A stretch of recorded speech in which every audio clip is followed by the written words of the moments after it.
इस बार भी इस प्रकार की सारी प्रक्रियाएं कर ली गई हैं और आपके माध्यम से भी मैं सार्वजनिक रूप से हमेशा हमारे सभी सांसदों से आग्रह करता हूं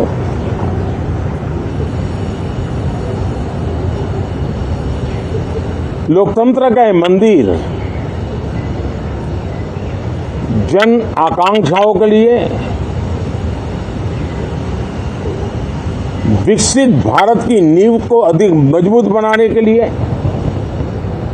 बहुत महत्वपूर्ण मंच है। मैं सभी माननीय सांसदों से आग्रह कर रहा हूं कि वो ज्यादा से ज्यादा तैयारी करके आएं। सदन में जो भी बिल रखे जाए उस पर गहन चर्चा हो, उत्तम से उत्तम सुझाव आए और उन सुझावों के द्वारा, क्योंकि जब एक सांसद सुझाव देता है तो जमीनी अनुभव का उसमें बहुत ही उत्तम तत्व होता है, लेकिन अगर चर्चा ही नहीं होती है तो देश उससे मिस करता है उन चीजों को। और इसलिए मैं फिर से आग्रह करता हूं, और अगर मैं वर्तमान चुनाव नतीजों के आधार पर कहूं तो जो विपक्ष में बैठे हुए साथी हैं, ये उनके लिए गोल्डन अपॉर्चुनिटी है। इस सत्र में पराजय का गुस्सा निकालने की योजना बनाने के बजाय इस पराजय में से सीख करके पिछले 9 साल से चलाई गई नकारात्मकता की प्रवृत्ति को छोड़ करके इस सत्र में अगर सकारात्मकता के साथ आगे बढ़ेंगे तो देश उनके तरफ देखने का दृष्टिकोण बदलेगा, उनके लिए एक नया द्वार खुल सकता है। और वो विपक्ष में है तो भी उनको एक अच्छी एडवाइस दे रहा हूं कि आइए सकारात्मक विचार लेकर के आइए। अगर हम 10 कदम चलते तो आप 12 कदम करके फैसला लेकर के आइए। हर किसी का भविष्य उज्जवल है, निराश होने की जरूरत नहीं है, लेकिन कृपा करके बाहर के पराजय का गुस्सा सदन में मत उतारना। हताशा निराशा होगी, आपके साथियों को आपका दम दिखाने के लिए कुछ न कुछ करना भी पड़ेगा, लेकिन कम से कम लोकतंत्र के इस मंदिर को वो मंच मत बनाइए।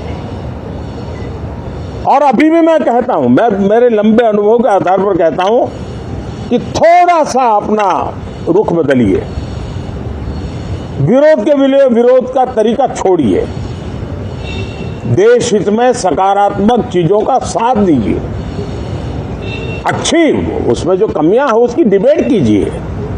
आप देखिए देश के मन में आज जो ऐसी कुछ बातों पर नफरत पैदा हो रही है, हो सकता है वो मोहब्बत में बदल जाए, तो मौका है, ये मौका जाने मत दीजिए।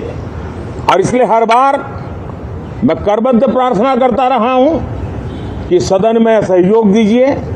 आज मैं राजनीतिक दृष्टिकोण से भी कहना चाहता हूं कि आपका भी भला इसमें है कि आप देश को सकारात्मकता का संदेश दें, आपकी छवि नफरत की और नकारात्मकता की बने, वो लोकतंत्र के लिए अच्छा नहीं है।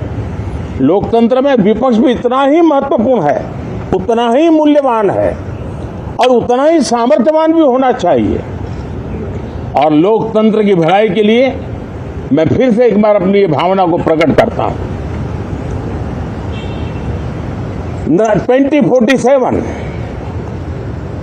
अब देश विकसित होने के लक्ष्य में लंबा इंतजार करना नहीं चाहता। समाज के हर वर्ग में यह भाव पैदा हुआ है कि बस आगे बढ़ना है।